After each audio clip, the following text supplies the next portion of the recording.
learned a lot of interesting stuff producing this Tuesday show. Hope you enjoy it. I'm Carl Azus. Welcome to 10 minutes of commercial-free current events for the classroom. First up today. The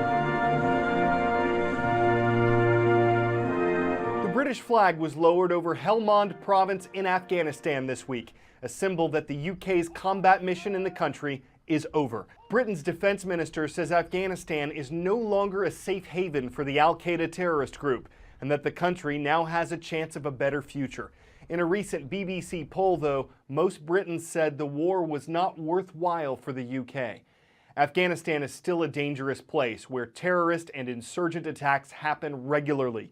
The U.S. combat mission there formally ends this December, but the U.S. and Afghan governments signed a deal last month that will allow American troops to stay in the war-torn country. From Southeast Asia, we're headed out into the Pacific Ocean to the island state of Hawaii. On the Big Island, scenes like this near Kilauea volcano are pretty common. It is the most active volcanic mass on the planet. But this particular lava flow is threatening a village named Pahoa, so much so that a main road through town had to be closed, and officials say Pahoa's 945 people need to be ready to evacuate. Most have already left. The lava has crept over fields, a fence, a cemetery. After accelerating over the weekend, it was moving toward the town at the speed of about a foot per minute. That's fast for something 150 yards wide and incredibly destructive. Kilauea volcano has been in a constant state of eruption since 1983. This particular lava flow started threatening Pahoa in June. We're setting sail this Tuesday. It's a boat to be awesome. Say hello to the sailors of Oceanside Middle School. They're casting off from Oceanside, New York. Next, it's nighttime. The Golden Knights of Welch, West Virginia are on the roll. They're at Mountain View High School. And gather around the table with more Knights. DeLong Middle School in Eau Claire, Wisconsin. Thanks for watching Day or Night. 1 week from today, Americans will be voting in the country's midterm elections, and there's a new political poll out from CNN ORC International. It indicates that almost 7 in 10 Americans are angry at the direction their country is headed, and that 53% disapprove of President Obama's job performance. But he's not on the ballot. Lawmakers are. And as far as Congress goes, the poll showed that 85% of Americans don't approve of how it's doing its job. What could this mean next week? Well, we'll let Jonathan Mann explain that, as well as what exactly is going to be on the ballots. How angry are Americans at Barack Obama and the rest of the men and women they've put into government? Or to put it another way, how good do they feel about their elected officials? Well, we're about to find out, because millions of Americans will be going to the polls November 4th for what are called midterm elections. Midterm because they fall halfway through the president's own term. Barack Obama's name will not be on the ballot. Instead, we're talking about state and local officials and lawmakers at the federal level, members of the 2 houses of Congress, 435 members in the House of Representatives, and about a third of the U.S. Senate. Now, the House of Representatives is re-elected in its entirety, or elected for that matter, every 2 years. Republicans have a majority there. That's not likely to change. In the Senate, where senators serve 6-year terms, about a third of the Senate faces election or re-election every 2 years. This year adds some vacancies, and there are 36 Senate seats up for grabs. We're expecting the House will stay in Republican hands. The Senate will be the real battlefield. The Republicans there are hoping that they can pick up a few seats. The Democrats have a majority. The Republicans hope to have their own majority there when the ballots are cast and counted. The White House, though, stays in President Barack Obama's hands, which is to say a Democrat in the White House will be looking at a Republican-controlled House of Representatives and a Republican majority probably in the U.S. Senate. What does that give us? Well, it's what Americans already have, divided government. Washington has seemed nearly paralyzed because Republicans and Democrats don't work well together. When all the ballots are cast and counted this time, they're probably going to find they've got more of the same. Staying in the U.S., we have just 4 more days of daylight saving time. It is this Saturday night that we can look forward to an extra hour of sleep, because Sunday morning at 2 a.m. is officially when our clocks fall back 1 hour. The winter solstice is the shortest day of the year for sunlight. It's on December 21st. But until then, the length of sunlight time will shrink each day in the northern hemisphere. So when we fall back by setting our clocks back, what exactly are we falling back to, and why are we falling back at all?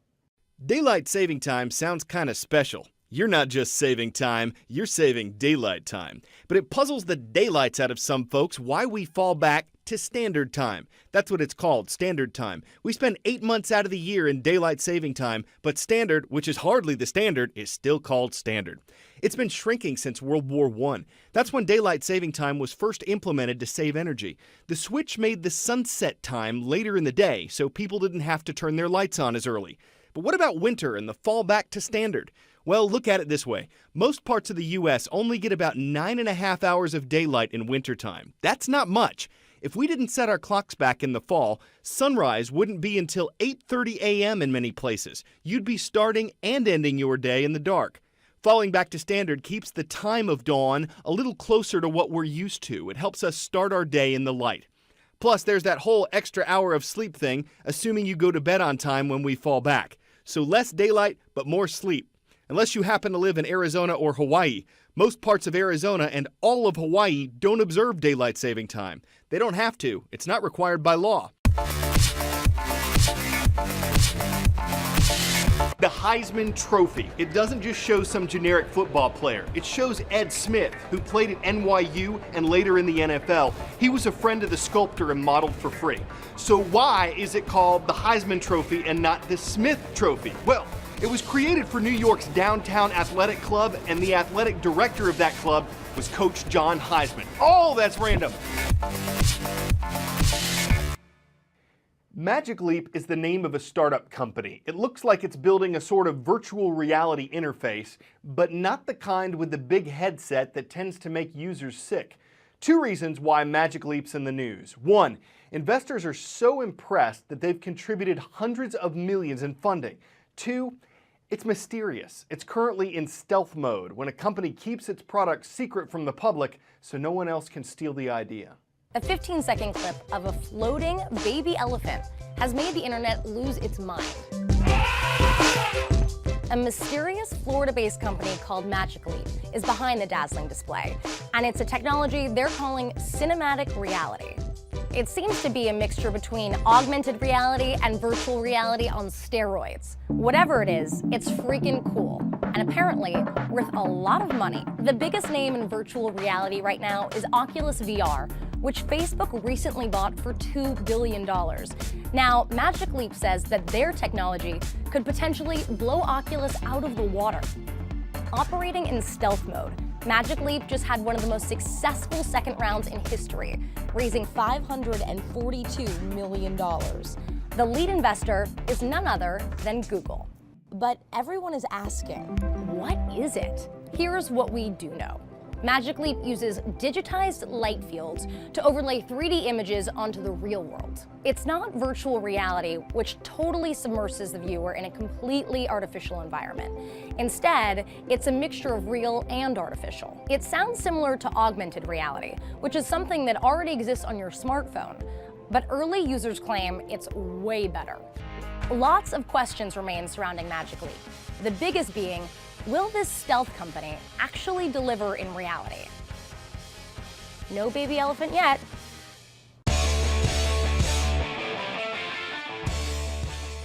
Before we go, National Chocolate Day? It's today. It's not an official holiday. It appears this one was started by candy makers to get people to eat chocolate. Do they really need to get people to eat chocolate? The flavor as we know it has been around for hundreds of years. At one point in Europe, it was sold strictly as a drink and bought strictly by the wealthy, the only ones who could afford it. Today, it's cheap. It's in practically everything, but it's not the #1 flavor of ice cream. Chocolate holds second place for that, behind vanilla. Gotta say that both are pretty sweet, but when it comes to candy, chocolate's gotta win bar none. A piece of chocolate always comes in candy. You gotta chalk a lot of that up to the fact that it's an international favorite. I'm Carl Azus, and this segment has been in great taste. Join us for more tomorrow.